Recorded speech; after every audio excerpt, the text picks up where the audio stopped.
Hello and welcome to the Ice Guys. This is the show that takes you into the world of the National Hockey League. Every game, every day, from a betting perspective. With pro sports handicappers, Ian Cameron, Alex B. Smith, and various guests from the world of hockey and sports betting. And now, here's your host, Ian Cameron.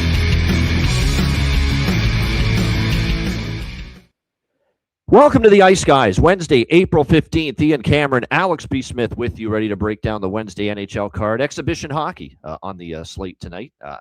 Obviously, it is regular season hockey technically, but it's going to feel like and look like a preseason skate, an exhibition skate in many venues tonight in the NHL. We don't really have a whole lot left to be determined. Certainly everything in the East is figured out after last night, which we'll get into in just a moment.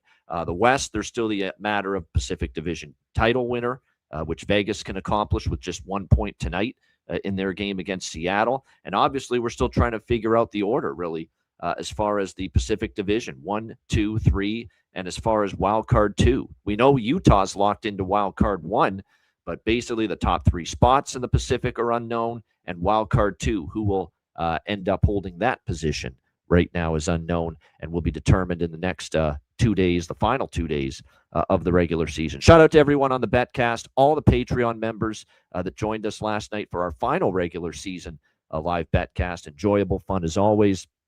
We ended the night on a pretty good run. It was weird. We started the night pretty well. We had those first 10 minutes goal bets with Montreal and Columbus in the second period. We were able to cash a couple of others. Lost a couple in the early slate as well. We ended up going a little cold in the middle part of the night, and then we ended up with a flurry, which was nice to see. We had a nice finish to the night. You had a first period over with Pittsburgh, St. Louis. I had both teams to score. We both had that first period with Pittsburgh and St. Louis. So we were able to cash a few in the late night. Colorado, Calgary, the system play, second period over after a scoreless first period. So it ended up being, as always, because we have great company that we're surrounded by for these betcasts, an absolutely terrific betcast with our Patreon members. And again, it's another reason to become a Patreon member, because we're going to have multiple Stanley Cup playoff first round live betcasts next week and the week after to end the month of April. So you're going to want to be part of that. So make sure you are once again on the Patreon page as a member, just $10 per month at patreon.com/iceguys. And yes, as we start to look back at last night now, a lot of these games were just playing for exercise. So we won't talk too much about the games that didn't matter all that much. Like, for instance, Carolina Islanders. Carolina won 2-1 last night. Credit to them for playing as well as they did with the short-handed lineup. They were competitive every night. And we talked about it on the Betcast. With that win last night, Carolina ended up going 3-0-1 with the makeshift lineups down the stretch, with nothing on the line pretty much. So you give Rod Brind'Amour and his team credit. The competitive, the will and the compete level was still there for the Carolina Hurricanes without very much on the line. We'll get to Boston shuts out New Jersey. This was frustrating because we loved the way the full game over was looking early in the game. And looking back on it in retrospect, maybe it wasn't the greatest idea in the world to do the over by Fecta in every game. Maybe not my wisest move that I've ever made, but at the same point in time, that's a pretty tough beat. 4-0 after the first period, not a goal after that.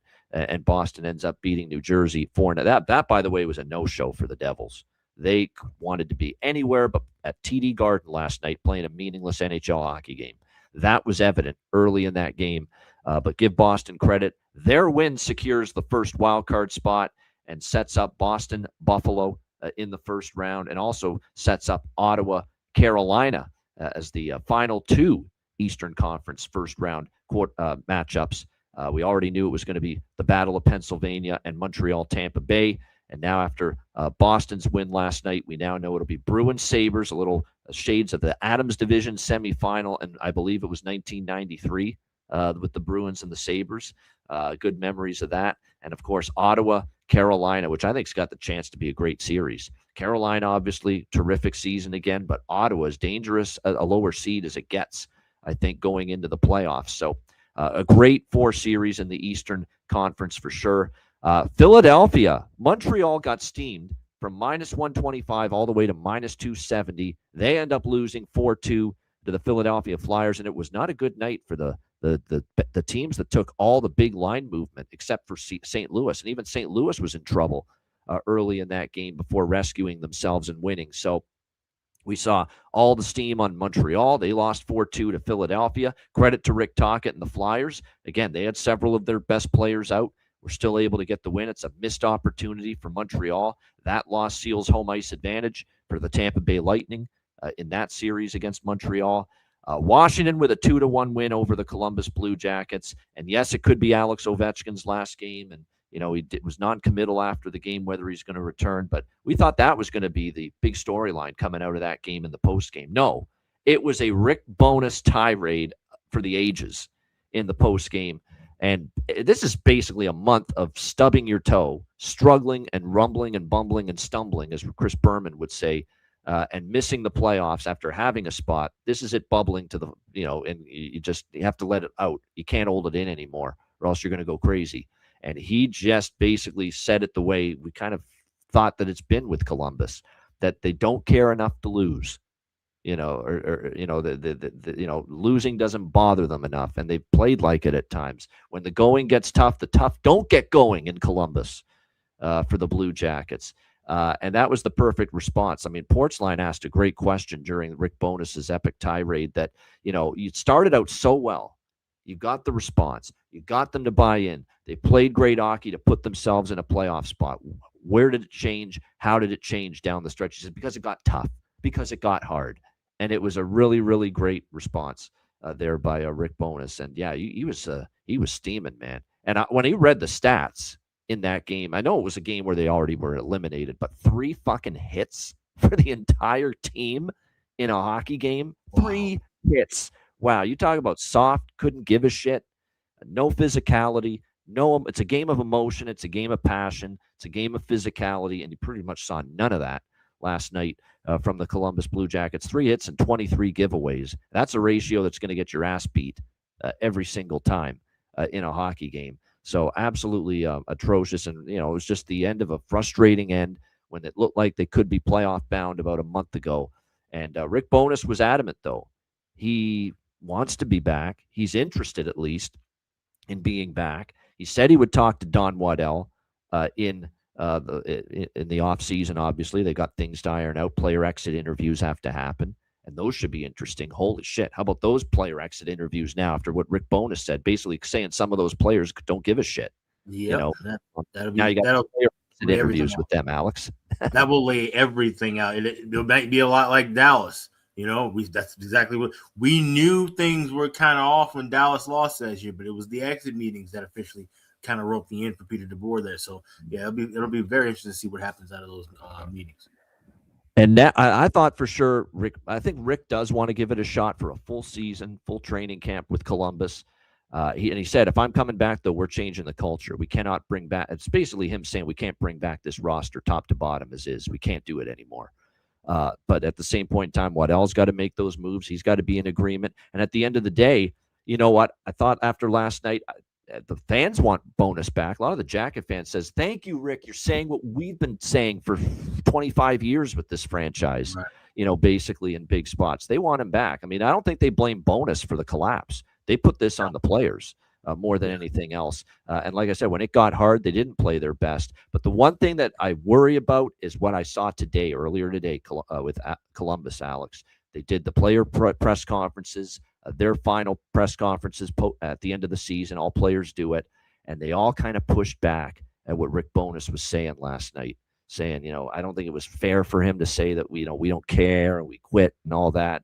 And when you start seeing players saying that, responding in this fashion to what Rick Bowness said last night, it makes me think that, hey, you either got to get rid of this core that's, gumming up the works, or there's just no chance of Rick Bowness coexisting with this group next year. And when you have a franchise that has done absolutely fucking nothing but win one playoff series in 25 years, I think you'd probably go with the coach who's been more successful in that 25-year span than anybody else in that locker room. He wasn't a Stanley Cup final. I know it was the COVID year, but he was still in a Stanley Cup final with Dallas. Further than Columbus has ever gone. Yeah, that's right. That's right. No question. Took the Winnipeg Jets, at least, into postseason play When have we seen the Columbus Blue Jackets be in postseason? Oh, yeah, perfect once in example. 25 years. Yeah. Taking a team in an area where, free agency is kind of a void, and it's hard to get people to sign on and play. So, once again, gone a lot further than what Columbus has done. Yeah, that was really concerning. There is a real issue as far as being able to elevate and bring your best, and just that burning, utter desire to win and win the biggest games. After what I saw today, that the response to your coach is, he's not one person today for Columbus, and even the captain. And I'm starting to think there's issues with Boone Jenner as the captain of this group. Like, he just can't, drag his teammates into a fight. I'm starting to think there's some of that in him right now for the Jackets. But the fact that not one player said, you know what, coach is spot on. We wilted in the biggest games. We didn't play that seemed like the other team played like they wanted it more because they executed better. When it gets harder and the defense tightens up and it's more physicality, they rose to the challenge. We didn't. We wilted. We faltered. We got worse. Not one player today that was interviewed in the postseason after the season press conferences said that. Everyone said, well, it's not really right to say that we don't care. We really do care. And that is just, whoa. That tells me that they're thick up here. They really, truly don't get it. And I think that what the comments of the Jacket players today, Alex, have made it now a little bit more difficult to see. Not saying he won't be back, but making it more difficult to think Rick Bowness will be back next year. They got their beanbag chairs and their comfy furniture settled right in the middle of the Metropolitan Division, and that's where they will continue to be if they don't rise to that level and make changes and play better hockey. And like I said, jokes aside about Columbus, but you can't just blame it all on, we can't get free agents here. We can't hold on to draft picks or whatever. You got teams all up and down the East now that have found ways to make the playoffs. If fucking Buffalo can do it, you can do it if you're Columbus. But you have to, like I said, you have to change that culture. And for Bowness, a hockey veteran and a guy, like you said, who has gone into some tougher situations, tougher cities, and tougher teams, and found ways to make them successful and get them to the playoffs, for him to make that comment, and for, like they said, those players to not be on his side and kind of push back at that, lets you know that, like it's in the chat, they're fine with being, mediocre. And that's unfortunate. I think that what they did down the stretch is freaking acceptable. Yeah, we can live with ourselves. We tried our best when clearly the coach didn't think that. Yeah, it's a problem. Yeah, it is a problem. So they've got internal DNA issues to fucking figure out and fix here with the Columbus Blue Jackets. And I do think Rick Bowness is more part of the solution, not the problem. There's more of the parts of the problem are inside that dressing room right now with Columbus. So they have suddenly become a very fascinating team to watch here in the offseason, exactly where the Columbus Blue Jackets go from here. The rest of the card last night, very disappointing from Anaheim, 3-2 against Minnesota. We're all panicking that the series you know and hate, and you might have to see it again. The LA Kings and the Edmonton Oilers getting closer to becoming a reality again in the first round with that Minnesota 3-2 win against Anaheim. So that was disappointing. We had the Ducks. 5-3 Utah. They beat Winnipeg. We had the team total over and the full game over. We did lose the first period over. That was frustrating. I'm even more frustrated I used that as the best bet. I almost went with the other two, Utah team total or the full game over. But first period stayed on. The good news is we won everything else there, the team total for Utah. We did have a second period, 10 minutes bet with Utah, and a first period, first 10 minutes bet with Utah in that game to score. So cashing those was very nice. Colorado beats Calgary 3-1. I've been way too stubborn betting against Colorado here down the stretch. I only won once, and that was the Vegas game. But Colorado beats Calgary 3-1. How about the crazy game, Pittsburgh-St. Louis? 7-5 St. Louis, easily cashing the over. It's now what? It's 18-3 now. Over streak for the Pittsburgh Penguins.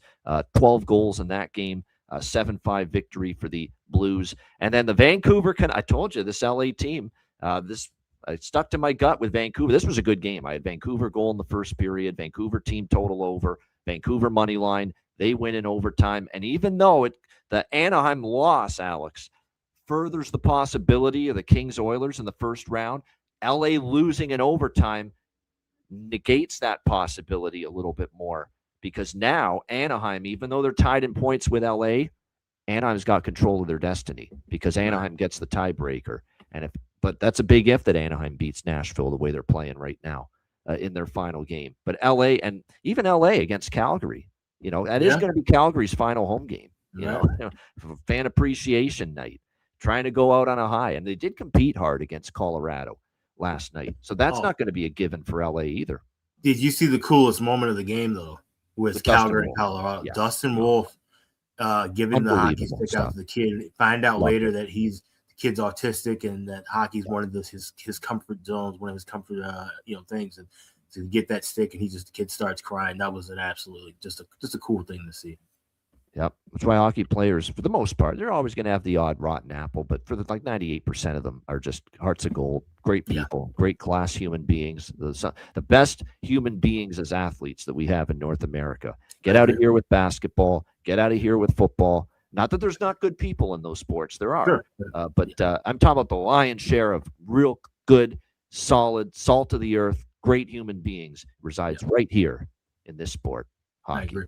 No question. Completely agree. And that was super awesome to see that. You're right. That was one of the great things of the entire night. That Dustin Wolf does that for a kid battling autism like that. And then the kid gets all emotional with it. It just makes your heart feel good in an age where we just have so much negativity and hate and just bad shit going on. And it's just nice to see that every now and then. There's good in the world still. We just have to look maybe a little bit harder for it now at this day and age. But it was a entertaining night. The betcast was great. As far as we turn the page now and look at the card for tonight, tread lightly. This is going to be now, and I already started to decrease the unit amount last night. I'm decreasing it even more tonight here with everything that I'm going to be sprinkling on and dabbling with here on this Wednesday NHL slate. We will begin with the NHL on TNT regular season finale. The Dallas Stars taking on the Buffalo Sabres. We've got Dallas minus 140 road favorites, 6 the total here in this game. It looks like for the Dallas Stars, they're going to have close to a full lineup here tonight against the Buffalo Sabres. At the moment, I'm only seeing Bastian, Hintz, and Sagan out, and then Heiskanen on the blue line. Other than that, it's full bore here for the Dallas Stars, even though there's nothing really at stake here. We know they're starting against Minnesota in the first round at home. Meanwhile, Buffalo doing what I kind of expected them to do, rest a few of their players here tonight. And at the moment, I think the last I looked was that Tage and a few others were expected to sit here tonight for the Buffalo Sabres in this game tonight. So they are still going to have, a decent amount of their regulars in the lineup, but certainly will be sitting a few here tonight going into this matchup against the Dallas Stars. It is the home finale, though, for the Buffalo Sabres. And I bring that up, Alex, because I remember a certain, it's not just me or you, it's everybody, that we just got so enamored with Montreal, against a Philly team, despite it being their home finale, resting, a majority of their great top players, and they still won the hockey game.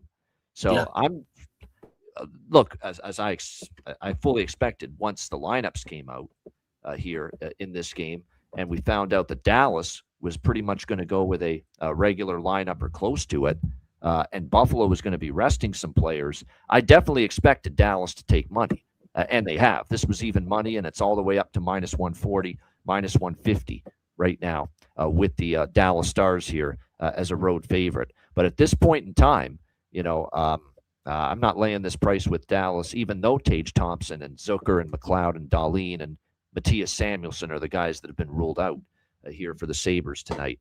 What I am going to dabble in is maybe a both teams to score first period. That is a bet that's going to be pretty common for me tonight. There's a few both teams to score looks that I like throughout the slate. I think this could be one of them.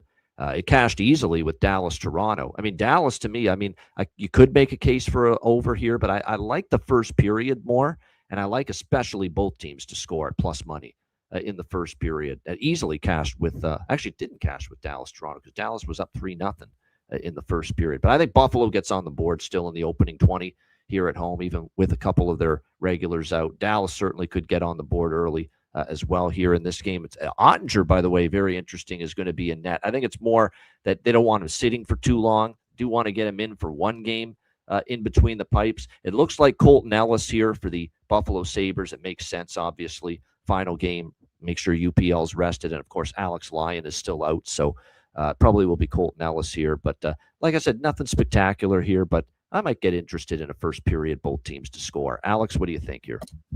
Yeah, there's a lot of books that have certain things open and closed. You go to FanDuel, you can't find much of anything involving this game right now, which I think is fascinating. I said, waiting for lineup confirmations and so forth, just like we are. But I'm going to wait for an over 5.5 in game. This being a TV spot, you can get minus $1.18, $1.20. I've seen it with the Sixes at a couple of shops like BetMGM. So just wait for that to drop to 5.5 in game and go over the total.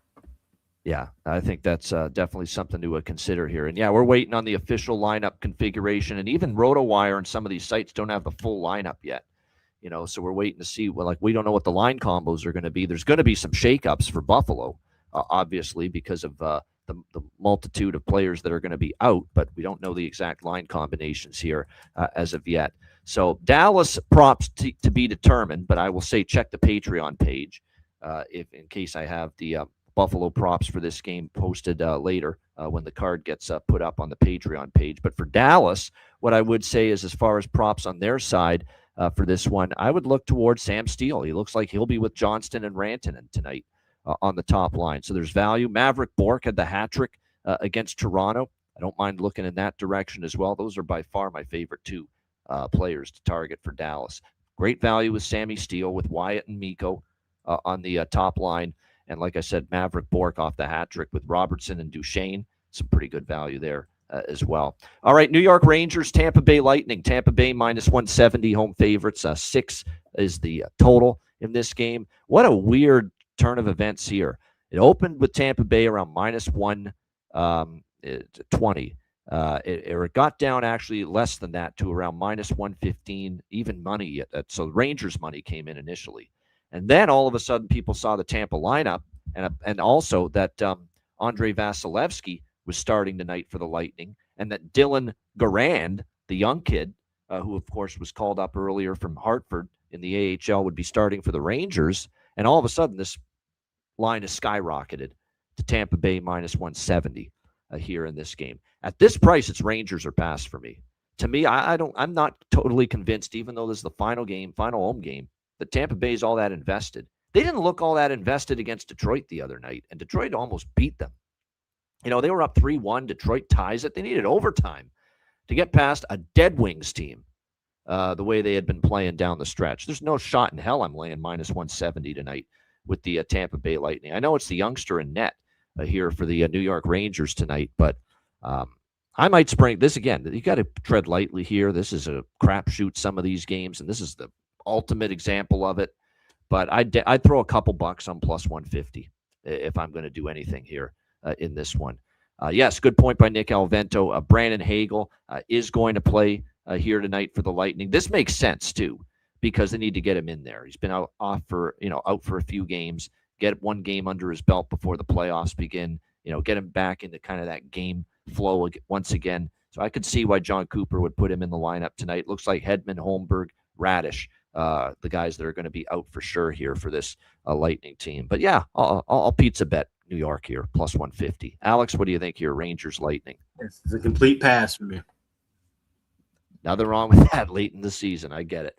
As far as goal props here, Rangers and Lightning, you look at the Rangers side, Gabe Perreault.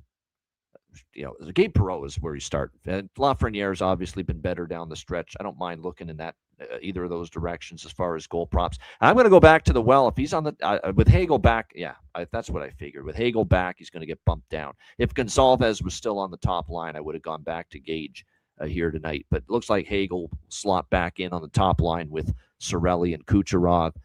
Corey Perry, the old man, is on the second line, so maybe the old man chips in here tonight for the for the Tampa Bay Lightning, rather, playing on the second line. All right, next up as we roll along here, third game, Detroit and Florida. We've got Detroit minus 150, minus 160 road favorites in some spots here, and the total 6.5. John Gibson starting, which doesn't matter to me at this stage of the season. This is more about the entire team and the whole mindset of the Red Wings at this point. Now, they did compete against Tampa Bay, and they took them to overtime before losing. And typical Red Wings, right? All the pressure off. You're not making the playoffs, and now all of a sudden you're going to compete at your best and almost beat, a team like the Tampa Bay Lightning. So maybe they are going to, play another steady game, another solid game here, put themselves in position to win. And who knows where Florida's at right now. But if you start to peel back the layers of the Panthers going into this game and what their lineup is going to look like, all of a sudden, out of nowhere, here's Matthew Tkachuk, who's going to play in this final game of the season for the Panthers. He doesn't have to play in this game. He probably shouldn't play in this game, but he is. He wanted to, according to head coach Paul Maurice. So he's going to be in there for this game tonight. It sounds like, at least at the moment, that Sam Bennett and Carter Verhaeghe are guys that might be in the lineup tonight. They don't have to play. They haven't always been in every game here down the stretch. Now, the other guys are still out. Ekblad, Jones, Forsling, all the guys that are officially on the long-term injured list, they are all certainly going to, still be out. But I'm seeing that Verhaeghe and Bennett might be a go here tonight. Both of them did not play against the New York Rangers the other night, but both of them could be in the lineup here. This is another one where, again, keep everything small, but this is pizza money for me on Florida. This is just insane.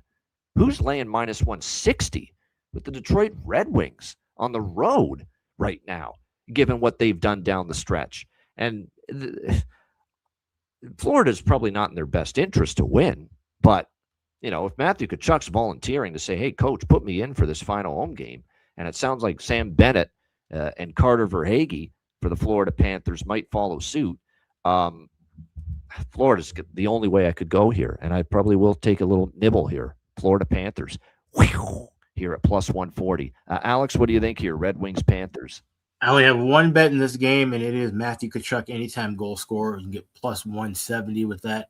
Congratulations to him and Ellie. They had their first little baby, so baby bump. We got to go with that. Like I said, Florida's the only side you can back right now, especially with this kind of a price, but I'm just going to keep it simple and go with the goal scorer. I have two bargain bin specials, both of them from this game, both of them from the same team. Stay tuned. Same game, same team. My two bargain bin specials here for this Wednesday NHL card. So I will save that for later in the show. As far as other props besides the bargain bins here, it's AJ Greer maybe for Florida. I would say for Detroit here, we talked about Finney. Finney's giving you a pretty decent effort here down the stretch. Could always look toward him if you want to get involved with anyone on the Detroit Red Wings side. But yeah, two Florida Panthers bargain bin specials coming up later in the show. All right, Toronto and Ottawa next up. We've got Ottawa minus 190, home favorites, 6.5 the total. Battle of Ontario. Usually we get excited for it, but not quite the same excitement and enthusiasm tonight.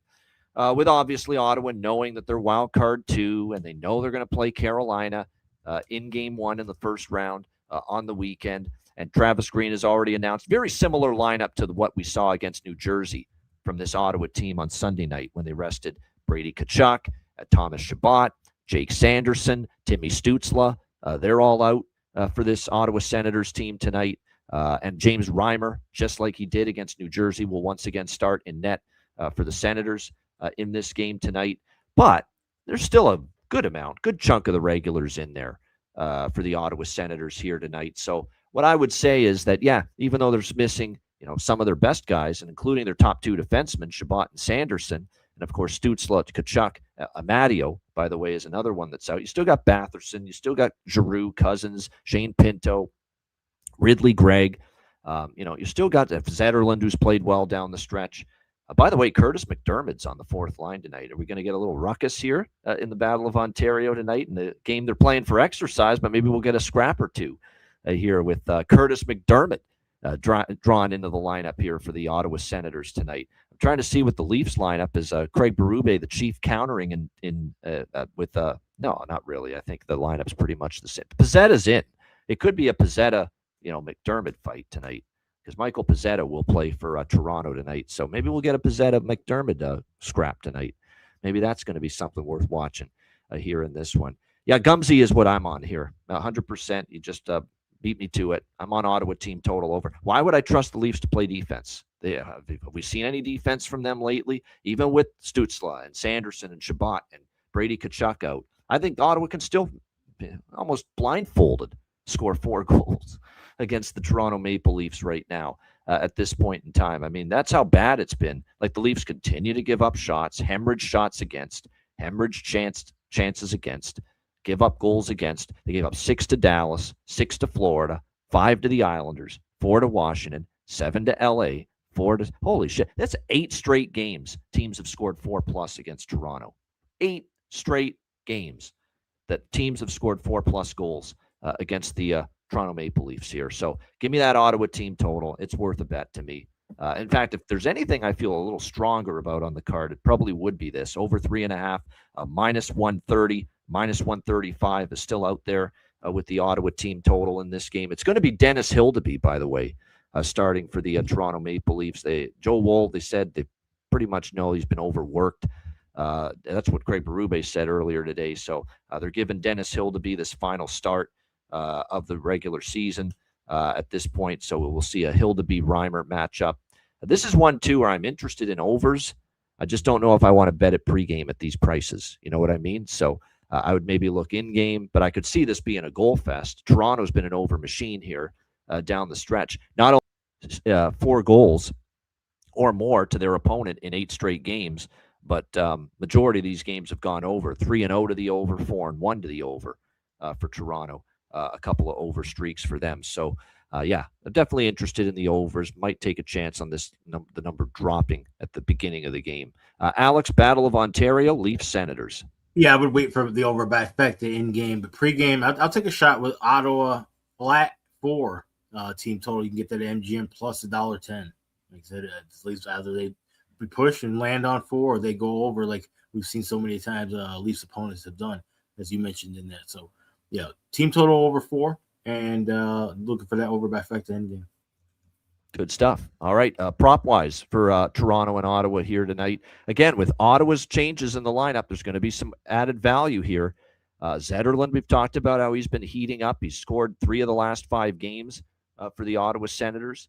So Fabian Zetterlund's definitely someone I'd be interested in for goal props. If you look at their top 6 tonight, Nick Cousins is the one that's moving up here with Pinto and Gregg. So Nick Cousins could be worth a look here for the Ottawa Senators. And we know he's got some offensive abilities in him. You know, it's not always consistent, but, you know, he's going to get more ice time tonight. So that's a prop for sure I'd be interested in for Ottawa, getting the bump to the second line tonight with Nick Cousins. For Toronto, Easton Cowan on the top line. Nick Robertson, too, because now he's on the second line and he scored last game. I'm so frustrated with the Stars Leafs the other night, Alex. How many times have we talked about and dabbled with the Robertson brothers goal parlay, including in the head-to-head matchup, Stars and Leafs? Well, guess who finally decided, no, I'm not, or not only, I just didn't think to bet it. I didn't even think of it to bet it, but I didn't even think of it to bet it Monday night, Leafs and Senators. And sure enough, what the hell happened? Yes, Nick Robertson and Jason Robertson scoring in the same game. Of course. Yeah. It's the way it always goes. Yeah, and the Robertson brothers parlay ended up hitting on Monday night. So those are the props there. And like I said, looking at some kind of first period over and full game over combo, and definitely liking that Ottawa team total over 3.5 here. All right, next up, we've got San Jose and Chicago. Sharks minus 120, road favorites. The total here, 6.5 across the board. I don't know if I can do it again with Chicago. Every fiber in my being says this final game, this final home game at the end of it. And look, let's be real. It's been a dreadful homestand for the Chicago Blackhawks. Dreadful. And look, in the grand scheme of things, Alex, it doesn't matter. It's about the future, obviously, for the Blackhawks. But at some point, I think there's gonna be a thinking here. If you're Chicago, you're Blashill, you're the players. Like, can we give one decent effort, and not half-ass it here? And I will say this: they played. I know Carolina was resting guys. It's still Carolina. St. Louis has been playing tough down the stretch, and Buffalo's Buffalo. You know, so it's not like it's been an easy strength of schedule for Chicago on this homestand. And there's some dubious, questionable motivation factors for San Jose, you know, their opponent. They've been eliminated. This is kind of like a skating for exercise finale for the Sharks. I guess the big underlying storyline is we've got the two number one overall picks head to head here, Celebrini and Bedard. That's always going to be a talking point when it comes to San Jose and Chicago for sure. I feel like I'm going to get roped into betting. Not big. I'm not anymore with Chicago. We're keeping everything small tonight, but definitely if I get involved with Chicago, I'm keeping it small. But it's a situational last home game spot. Fan appreciation night. I'm sure Alex is dialed in with what they're going to be doing tonight at United Center for that. But I'm tempted by Chicago. I could only look at Chicago here, plus 100. Although there was a good quote, Alex, from Macklin talking about the San Jose approach here. After the Nashville game, and talking about going into Chicago. He said something like, it doesn't matter where we are in the standings. Here's the quote. It's a good quote. I don't think we're ever going to give up. We're going to keep playing as best we can and give it our all. So that's the hesitation for me in betting Chicago when, he already is one of your leaders, even though he's just not even 20 yet, Macklin Celebrini. The fact he's talking like that, maybe that drags the rest of the Sharks here to give a really good effort and try to win this final game here between these two teams. It's Spencer Knight, by the way, confirmed in net for Chicago here tonight. I would think for San Jose that they're going to put Ask About Me in there. Yeah, it is Yaroslav Askarov here for San Jose. I'm gonna get involved with Chicago small. I'm also, what I like most of all in this game? Go look at Chicago at home in the first period on this homestand. Both teams to score has been a cash cow in the first period for Chicago on this homestand. Give me that. Sharks, Blackhawks. I like the first period over too, but I like the value even more with both teams to score in the first period here, San Jose, Chicago. That is up there with maybe one of my favorite bets tonight. Both teams to score first period, San Jose, Chicago. It has been cashing for Chicago on this homestand. Chicago, Carolina, both teams to score first period hit. Chicago, St. Louis, first period, both teams to score hit. Even the last game, Chicago, Buffalo, first period, both teams to score hit in that game. So give me that. That's my favorite look of them all. First period, both teams. I like the full game over too, but first period, both teams to score. Hands down, my favorite play to go forward with in this game. Alex, what do you think here? San Jose, Chicago. Yeah, I wouldn't touch a side here at all. I mean, with the Hawks, there were quotes today from Jeff Blashill saying, the media was asking, have they mailed it in? And he's saying, no, we haven't mailed it in. He says, it's just been hard for us to deal with the gut punches left and right. So that's not a super positive comment to kind of wrap around. And like I said, I think that the players know, especially like I said, with the younger guys, not just Celebrini versus Bedard, but both of these young cores know that, hey, we're going to have to deal with this team down the line and in the future. I think this is going to be a high-scoring game. I am on the over trifecta, but I bet that goal, both teams to score in the first period pregame, plus 164 at FanDuel, and I'll be waiting for a little bit of an adjustment with the prices on over 6.5. Even if it's just plus money at 6.5, I'm ready to take that because I think there will be goals back and forth, and of course, getting a little bit better of a price on that first period over. And as always, I will have a bargain bin special in this game. Good stuff. There we go. I like it. Yeah, I like it for sure. I like both teams to score for sure. Buffalo, St. Louis, Carolina, all three home games for the Hawks on this homestand. First period, both teams to score cashed.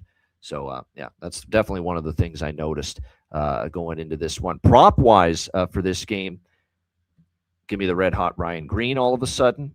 On that top line, he scored in back-to-back games. Give me Igor Chernyshov. He's all of a sudden scored in back-to-back games for San Jose as well. Those are clear choices for me with the goal props in this one. Maybe a little toward. Green is on the third line. I'd still bet him just because he scored in back-to-back. I'd still take him. Yeah, okay. I would. I'd still take him. Yeah, you're right. I do see him. He's with Donato's Pizza and Burakovsky, it looks like, here tonight for the Please let this be the last fucking game that Andre Burakovsky plays for the Chicago Blackhawks. He has been fucking brutal this second half. He's got to go. He's mailed it in. Like I know he's a vet, and this is a tough spot for a veteran like him to be in, a team going nowhere. But you can't give dog shit effort every single night like that. You can't. Give him free trial of Duolingo and Russian. Get him the fuck out of town. Yeah, there you go. I don't disagree with that. Like you can't find him with a telescope any night right now for this Blackhawks team. This is one of those games where, and it's not like Askarov's been a brick wall lately. He's been giving up goals for San Jose that, Frondell, Mikheyev's actually picked it up. Anyone with Bedard, Lardis, or Nazar, Nazar or Lardis on the top line. Like I said, you could do a little potpourri, if you will, of Chicago, because it could be a share of the wealth now. You could see a little bit of this guy scoring, a little bit of that guy scoring here for Chicago tonight. And if they're ever going to score, it could be tonight, because I think defense could be a little bit lax here in this game tonight. And I mentioned Chernyshov for San Jose. Look toward maybe Wenberg and Graf too. I'd be interested with both of them as far as goal props here tonight. And Will Smith's actually had a lot of success against Chicago, by the way. A lot of the head-to-head matchups, he's been able to find the back of the net. Nazar, Donato, and Lafferty actually have scored before multiple times against San Jose. So if you're looking at head-to-head numbers, those are definitely the players you may want to target. All right, our last game of the Wednesday slate, the only late game tonight as well, Seattle Kraken, Vegas Golden Knights. We've got Vegas minus 290. It is minus 300 at some spots, which sets off the old system play trigger for Seattle goal in the first period if you are so inclined to bet that. I'll get to that in a moment. But Vegas around minus 300, home favorites, 6 the total here in this game. With 1 point, just 1 point, the Vegas Golden Knights would become Pacific Division champions. All they need is 1 point from this game against the Seattle Kraken. And for that reason and that reason only, this is my one and only draw bet on the board tonight. Just because if it's tied, now maybe Vegas blows them out, because we certainly saw them whip Winnipeg the other night 6-2 on Monday night. And Seattle's blowoutable, if that's a phrase, certainly. But Seattle hasn't completely rolled over either, which is weird. It's almost like once they got bounced from the playoffs, they all of a sudden started, the pressure's off, and they actually started competing better than they were when there was still a slim chance for them to make the playoffs. Because if you look at the Kraken, since they've been eliminated, they beat Vegas in a shootout 4-3. They beat Calgary 4-1. They were down against LA. They cut it to 3-2. They made LA work. They made LA sweat in a game that meant everything to the Kings the other night before the Los Angeles Kings finally emerged with a 5-3 victory over Seattle. So they haven't rolled over here, Seattle, and it is, and maybe they want to play spoiler. And you can't overlook the fact that they've beaten Vegas 3 straight times. They're 3-0 against Vegas this season. 2 of those games have gone past regulation. So, and if it's tied late in the third, Vegas not going to, with Torts behind the bench, it's going to be low and slow, and don't screw up this point, win the division, get this shit to overtime. If it's tied late in the third period. So this is definitely a sensible, logical draw spot for sure to me with Seattle, Vegas. Not to mention, like I said, 2 of the 3 meetings this year have gone past regulation as well, including the one just recently when Seattle came back to beat Vegas. That game was just 6 days ago, last week in Seattle. So I like this draw, but I'm also going to take Vegas team total over 3.5, because the way I see it, they may not hit the team total if this game does go to overtime. Maybe they score. Maybe it's a 4-4 game and it still could hit the draw. But if it doesn't go to overtime, my thinking is the chances are pretty high Vegas scores 4 goals tonight. And the one thing we're seeing from Seattle here down the stretch, 5 allowed to LA, 5 allowed to Minnesota, especially on the road. They gave up 5 to Minnesota, 6 to Winnipeg in their last 2 road games prior to tonight, the Seattle Kraken. So I still think with the Vegas offense starting to percolate a little bit, they unloaded and the floodgates opened against Winnipeg the other night. Now the price has moved a bit on the total, so your options now are probably over 3.5 minus 150. Wait for it in game to drop a little bit, get 3.5 team total at a better price, or pregame you could just bet the 4 at plus money. With the over here. But I know when I got it earlier today, it was minus 145. It's mostly minus 150 now. If you don't like that price, you can always wait in game, see if you can get something a little bit better here with the Golden Knights team total over. But I did bet it pregame at minus 145, and I am on the draw. Carter Hart is in net, not a shock whatsoever. If this isn't a sign he's game one starter for Vegas, I don't know what to tell you anymore. The fact that Carter Hart's in net with a chance to clinch the Pacific Division in the final game of the season tells you all you need to know. John Tortorella starting Carter. Carter Hart's the game one Stanley Cup playoff starter. That's all there is to it. It's case closed. There's no denying it. There's no question anymore based on what John Tortorella is doing, giving Carter Hart this start to try to win the division. And we might be dealing with Nikkei Koko again in net for the Seattle Kraken because, again, DeCord's day-to-day, Grubauer's day-to-day, McCann's still out. So both goalies still may not be the starter tonight. Might be the young kid, Koko, once again here for Seattle. Alex, last game, what do you think? Seattle, Vegas. I lean with Vegas, but all these prices are too rich for my blood, so this is a pass for me. If something pops up live, maybe Seattle shows some fight in life early, and then I may grab something in the game, but otherwise this will be a pass. Yeah, and they've been a bit of a comeback team, Vegas, at times here under John Tortorella, and so we'll see if that is indeed the case here once again. The one thing that's been interesting here about Seattle is I'm just because there's another bet that I was kind of interested in. I just want to make sure, look at just confirming what their recent pattern has been, that it makes sense to go this route. Give me 1 sec here. Yeah, I'm looking at the last 2 road games. Both teams to score could happen here. They have been good scoring early in the last few games here, Seattle. That is something worth noting. So, might dabble in that a little bit. Just the both teams to score here. First period with the Kraken and the goal. Plus, it's the system, right? We already think there's a potential Seattle could score in the first period, with this being the system play, which I am going to sprinkle on. Seattle goal in the first period here, just because it's the big underdog against the minus 300 or greater favorite. It's been pretty strong. And if I think Seattle's going to score in the first, or has a chance to, I think Vegas could get on the board early too. So I probably will dabble in that, both teams to score in the first period as well here for Seattle, Vegas. As far as props for this game, not a whole lot, but I will say Chandler Stevenson, Bobby McMahon for Seattle. We keep talking about him, but Mark Stone has scored in 3 straight games. Dorofeyev, Eichel have scored in 2 straight games.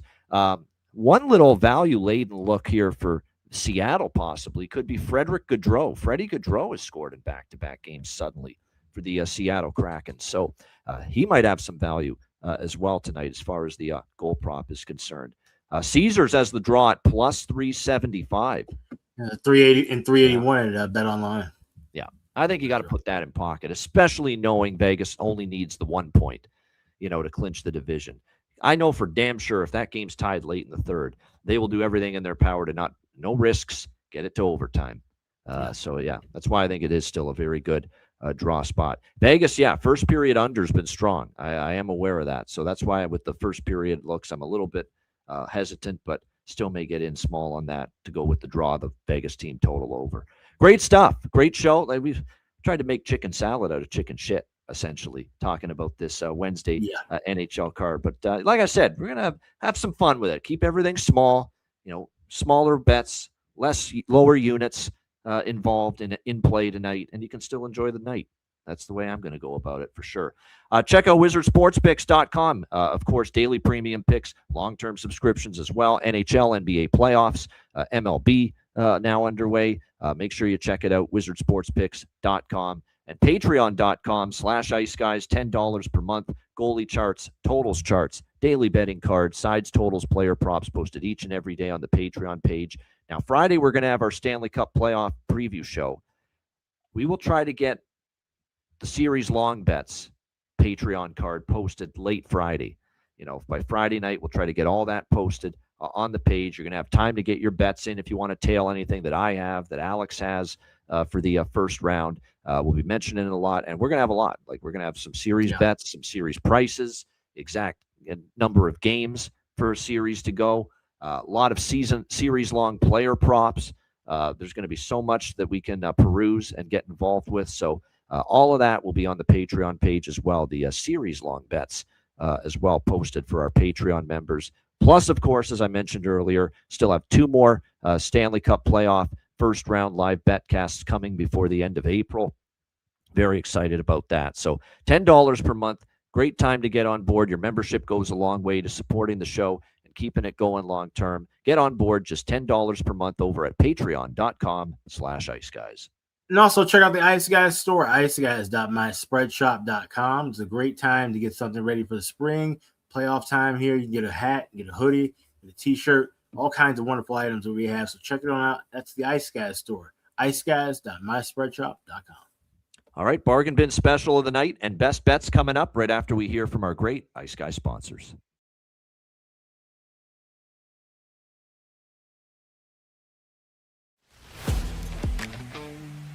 Wizard Sports Picks, featuring the finest handicappers in the universe.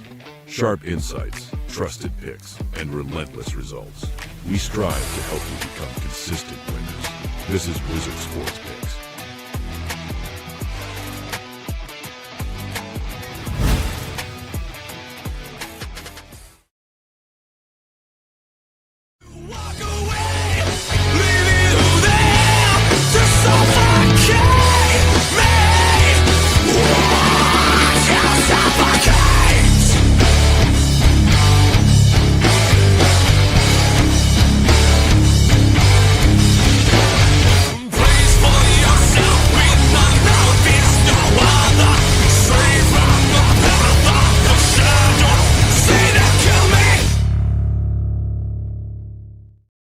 All right, bargain bin special of the night for this 6-game slate on this second to last night of the NHL regular season. Alex, bargain bin special of the night.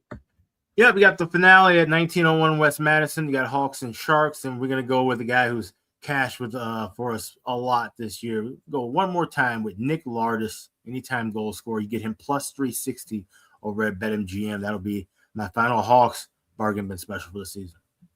All right, there we go. Nick Lardis, Chicago, playing on that top line, of course, with Connor Bedard for Alex with his bargain bin special of the night. And as I mentioned earlier, I teased it earlier in the show, I have 2 bargain bin specials of the night from the same game and from the same team. I got 2 Florida Panthers that I'm going with for bargain bin special tonight. Return of the Mac. Mackie Samoskevich is one of them, plus 340, the best price out there for Mackie Samoskevich. He has been great down the stretch offensively for Florida with these mishmash lineups that they've been rolling out there. He scored in 6 of the last 10 games. He scored in 2 straight games entering tonight. So Mackie Samoskevich for Florida, plus 340. And the other Florida Panther goal prop, I think I like this one even more just because of the price. Coming on like a freight train down the stretch, seemingly out of nowhere because he's still playing in the bottom 6. Cole Reinhardt for the Florida Panthers. He has scored in 3 straight games for this Panthers team, and you can get him at a tremendous price. Cole Reinhardt plus 660 is the best price out there. He has scored in 3 straight for the Panthers, and let's see if he can make it 4 in a row to end the season. So there you have it. Mackie Samoskevich, plus 340. Cole Reinhardt, plus 660. 2 Florida Panthers bargain bin specials for me on this Wednesday night. All right, best bets. Alex, what do you got for best bet? Go right back to that Chicago-San Jose game, and like that, both teams to score in the first period. You get plus 164 with that over at FanDuel. It's the best bet of the night there. So Sharks and Hawks, first period, both teams to score. Sharks, Hawks, both teams to score. Good stuff. My best bet, give me that Ottawa team total. I'm going to go with that. I mean, Toronto's just, what can we say? I mean, even with no Stützle, Shabbat, Sanderson, there's a couple, key players out. I still think Ottawa can get 4 goals against this lifeless, horrendous defense known as the Toronto Maple Leafs that have given up 4 or more goals to the opponent in 8 straight games. So we'll roll with that. It's a reasonable enough price. Ottawa Senators, team total, over 3.5, minus 135 for my best bet here for this Wednesday NHL slate. Shout out to everyone in the chat at the like button. We appreciate it very much. And again, tomorrow's it, our final regular season edition of the Ice Guys show tomorrow at 2 p.m. Eastern time. Very much looking forward to that. And, of course, the playoff preview show on Friday. That is definitely, I'm looking forward to that, to preview these series from every degree, every angle. I'm looking forward to that and teeing up these first-round matchups on Friday. A reminder, the Ice Guys is live 7 days a week, Monday to Friday, 2 p.m. Eastern, Saturday and Sunday, noon Eastern. If you can't watch the show live, download the Ice Guys podcast in audio form on all major podcast platforms. Google Podcasts, Apple Podcasts, Spotify, Stitcher, iHeartRadio, Amazon Music, and more. Download the Ice Guys podcast when you can't watch the show live. For Alex B. Smith, I'm Ian Cameron. Have a great Wednesday night. Enjoy the games and good luck. And we are back tomorrow, Thursday, 2 p.m. Eastern, for the regular season finale edition of the Ice Guys.